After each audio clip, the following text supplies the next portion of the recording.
July 24వ తారీఖు తర్వాత, మళ్ళీ చెప్తున్నాను రాసి పెట్టుకోండి, జూలై 24వ తారీఖు తర్వాత బంగారము 1,80,000 వరకు కూడా వెళ్తుంది. 1,50,000 కన్ఫర్మ్గా దాటుతుంది. జూలై 24 తర్వాత అది 80 కూడా రీచ్ అయిపోతుంది.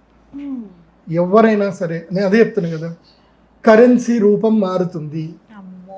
ఇప్పుడు ఉదాహరణకి నేను మీ దగ్గర ప్రాపర్టీ కొనుక్కోవాలి, 5 కోట్ల ప్రాపర్టీ ఉంది.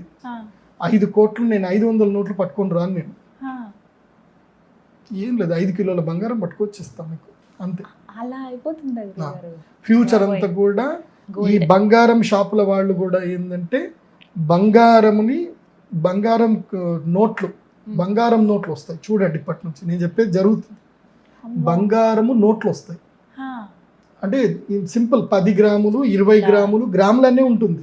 దాని మీద కరెన్సీ వాల్యూ ఏముండదు, గ్రాములనే ఉంటుంది. ఇవాళ నేను మీ దగ్గర ప్రాపర్టీ ఏదైనా కొనుక్కోవాలి, నేను గోల్డ్ తీసుకొచ్చాను, 20 గ్రాముల గోల్డ్ తీసుకొచ్చి మీకు ఇచ్చేసాను. ఇవాళ మార్కెట్ వాల్యూ ఏముంది, 20 గ్రాములకి 20 గ్రాముల గోల్డ్ తీసుకొచ్చి మీకు ఇచ్చేసాను.